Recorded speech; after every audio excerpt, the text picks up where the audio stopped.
Inilah kerajaan Madanan. RM10,000 setelah mengkritik kerajaan. Cara untuk mereka tutup mulut orang yang mengkritik ni. Walaupun warga Malaides selalu mengatakan kalau negaranya itu adalah negara demokrasi, namun pada kenyataannya, tidak ada yang namanya kebebasan berpendapat atau kebebasan berbicara dalam mengkritik pemerintah. Karena kebebasan berpendapat atau berbicara yang bertujuan untuk mengkritik kepemerintahan, itu adalah salah satu bagian dari demokrasi. Untuk itu, banyak ragam keluhan dari warga Malaides, terkait dengan kebebasan berpendapat atau berbicara ketika mengkritik pemerintah. Pemerintah kerajaan negara Malaides malah melakukan pembungkaman serta denda. Bahkan sampai memberikan hukuman penahanan. Dan semua itu akibat warga Malaides mengkritik kinerja pemerintah kerajaan negara Malaides. Untuk itu kami masyarakat Indonesia mengatakan, kalau warga Malaides sampai saat ini masih belum merdeka. Karena kalian warga Malaides, masih berstatus sebagai hamba atau patik, yang harus tunduk dan patuh pada pemerintah kerajaan Malaides, yang memiliki 9 raja yang tidak ada fungsinya. Saya nak maklumkan bahawa semalam saya telah pun dikunjungi di pejabat peguam saya oleh para pegawai daripada SKMM, Suruhanjaya Komunikasi dan Multimedia Malaysia, di dalam bahagian siasatan, dan mereka telah menyerahkan notis arahan kehadiran di bawah Seksyen 255 Akta Komunikasi dan Multimedia 1998, di mana dalam arahan kehadiran ini saya dipercayai dapat membantu untuk memberi maklumat untuk siasatan, dan saya perlu untuk hadir di tarikh, tempat dan masa seperti di bawah. Dimaklumkan bahawa saya kena datang dan hadir untuk siasatan SKMM. Saya hanyalah rakyat biasa, seperti yang saya sebut tadi. Saya tidak pernah keluarkan sebarang kandungan dan ucapan yang berkaitan isu-isu sensitif 3R, bangsa, agama dan juga raja-raja Melayu. Saya juga bukanlah orang yang dinamakan dalam skandal corporate mafia oleh Bloomberg.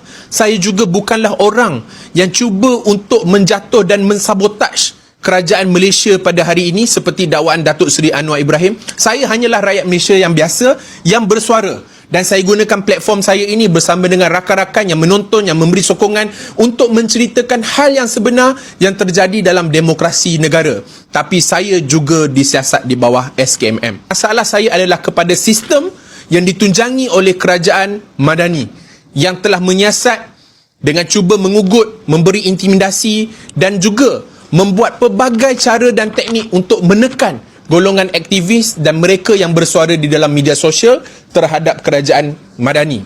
Dan dalam minggu yang sama juga kita dapat lihat banyak insiden-insiden intimidasi dan ugutan diberikan kepada rakyat Malaysia yang bersuara.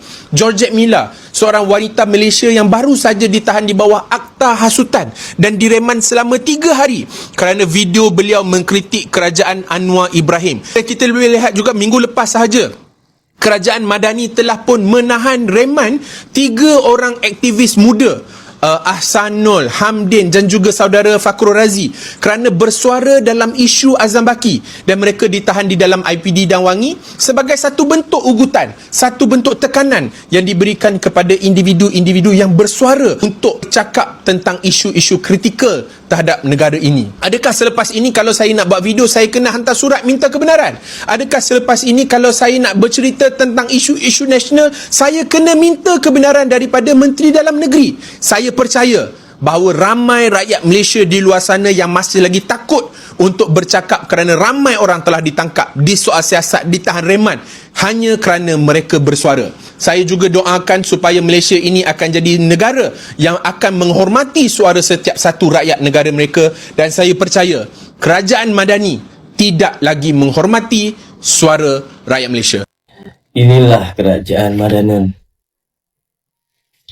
Aku baru lepas kena compound RM10,000. RM10,000 setelah mengkritik kerajaan, dan cara untuk mereka tutup mulut orang yang mengkritik ni, mereka mengenakan compound kepada saya sebanyak RM10,000. Dengan kesalahannya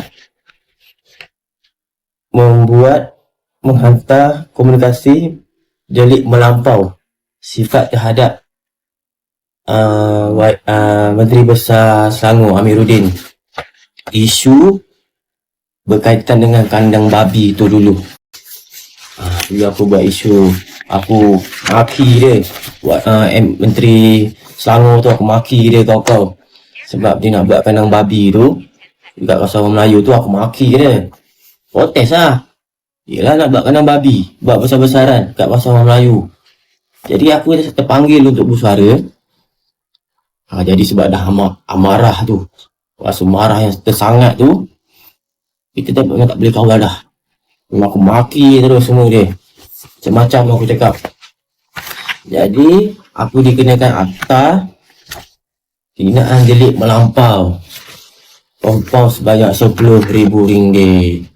Sejak bila kritik Perdana Menteri boleh kena tangkap? Ini bukan soal ancaman keselamatan. Ini bukan soal keganasan. Tapi ini soal seorang rakyat buat video kritik dan ekspres kekecewaan terhadap Perdana Menteri. Sekarang rakyat tengah bergelut dengan kos sara hidup, harga barang naik, harga minyak naik. Ada lagi yang tak mampu nak beli susu untuk anak. Rakyat hanya nak suara mereka didengari. Tapi apa respon kerajaan? Bukan jawab, bukan perjelas. Respon dia, tangkap rakyat yang tidak bersalah. Kerajaan hari ini yang dulu lawan undang-undang drakonian dan zalim, cakap soal kebebasan bersuara. Hari ini, undang-undang yang sama digunakan terhadap rakyat yang buat benda sama seperti mereka dulu. Kritik pemimpin bukan jenayah. Demokrasi bukan hanya bila kita setuju, tapi bila kita benarkan orang yang tak setuju. Hari ini, Mila yang kena tangkap. Tapi esok siapa? Gila kuasa betul. Untuk bercakap mengenai atas hasutan.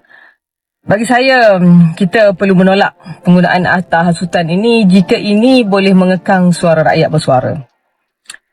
Sebagai satu negara yang matang, kita tak boleh menyekat pemikiran rakyat untuk membina satu negara yang maju. Kita kena menerima suara rakyat ini sebagai satu suara demokrasi. Kerana suara rakyat ini bukan suara hasutan. Itu adalah hak berdemokrasi. Saya melihat satu video Maila dan saya melihat tiada unsur hasutan pun dibuat oleh adik ini, tapi mungkin kecaman pedas kepada kerajaan. Tapi sebagai mungkin kerajaan bolehlah menerima secara terbuka, inilah suara yang perlu didengar kerana dia juga adalah seorang rakyat Malaysia yang patut didengar. Kebebasan berpendapat atau berbicara di negara Malaides walaupun di permukaan terlihat terbuka, namun ada pembatasan yang sangat ketat. Kritik terhadap institusi kepemerintahan kerajaan negara Malaides dapat terkena pasal pidana penghasutan. Penggunaan instrumen hukum untuk membatasi perbedaan pendapat politik masih menjadi perhatian utama oleh organisasi hak asasi manusia di Malaides, seperti Amnesty International Malaides maupun Komisi Hak Asasi Manusia di Malaides itu sendiri.